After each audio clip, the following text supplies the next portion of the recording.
Jorge Salcedo Cabrera. Jorge Salcedo Cabrera, born November 25, 1947, is a Colombian civil engineer, countersurveillance specialist, and former head of security for Miguel Rodríguez Orejuela and the Cali Cartel, who turned confidential informant for the Drug Enforcement Administration. His information on the cartel operation Cornerstone led to its eventual disbandment, as a result of which Salcedo and his family have entered the United States Federal Witness Protection Program. Early life. Salcedo was born on November 25, 1947, in Bogotá, Colombia. His father was a member of the Colombian military. Salcedo lived in Kansas for 2 years while his father attended the United States Army Command and General Staff College, after which the family moved back to Colombia.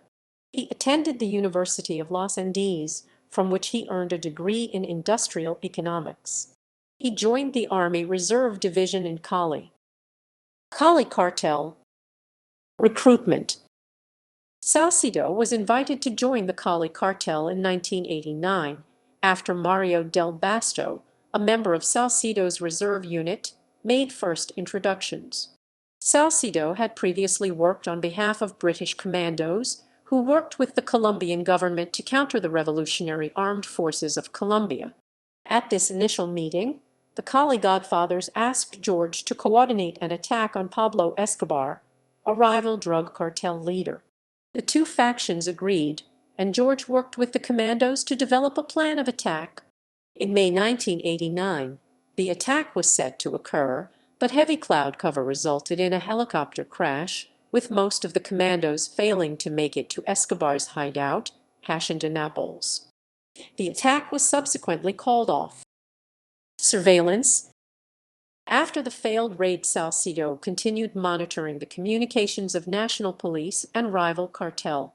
In 1992, Salcedo coordinated the purchase and retrieval of several Salvadorian bombs in another plot to kill Escobar. After the transaction was discovered by national police, Salcedo was outed as a member of the Cali Cartel. He was removed from his post in the reserve. After going into hiding, Salcedo focused his efforts on monitoring his electronic communication network. After Escobar was killed by national police in 1993, Salcedo considered his duty with the Cali Cartel completed and attempted to resign. His resignation was denied by Miguel Rodríguez Orejuela, and he was forced to continue his relationship with the cartel, whereas his previous role involved avoiding detection from Escobar's network. Salcedo now assisted Cali's men with avoiding detection by the National Police of Colombia. During this time, the search bloc originally formed to hunt Escobar focused its attention on the Cali Cartel. In 1995, Gilberto Rodríguez Orejuela was captured by a joint task force in Cali. The raid operated off of documents seized from an inspection of an office owned and operated by Guillermo Palomari, the cartel's chief accountant. After being ordered to kill Palomari, Salcedo began to believe that he had no choice for leaving the operation other than its dismantling. Salcedo did not comply with his orders and pretended to not know where Palomari was, believing Palomari to be his bargaining chip for his freedom. Cornerstone. Mario Del Basto's arrest in 1995 promoted Salcedo to the cartel's chief of security. In that same year, Joel Rosenthal, an American lawyer who had helped the Cali Cartel with previous cases, was arrested for his connections to the cartel. Salcedo viewed this as an opportunity to begin his relationship with United States law enforcement. Rosenthal's arrest led to Salcedo being introduced to Chris Faisal and David Mitchell, two Drug Enforcement Administration DA agents operating in Cali. In July 1995, Salcedo met with Faisal and Mitchell to devise a plan to capture Miguel Rodríguez Orejuela.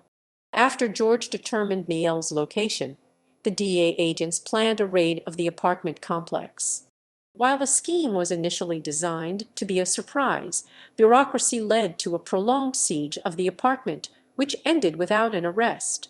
In the aftermath, Salcedo was demoted. On August 6, Salcedo and the DA collaborated on another assault on Miguel, this time on the Hacienda de Buenos Aires. This raid was successful, and the DA arrested Miguel. Before being extradited by the DA, Salcedo argued that Guillermo Palomari must be extracted. Working under the pretense of casing Palomari for assassination, Salcedo forwarded his location to the DA.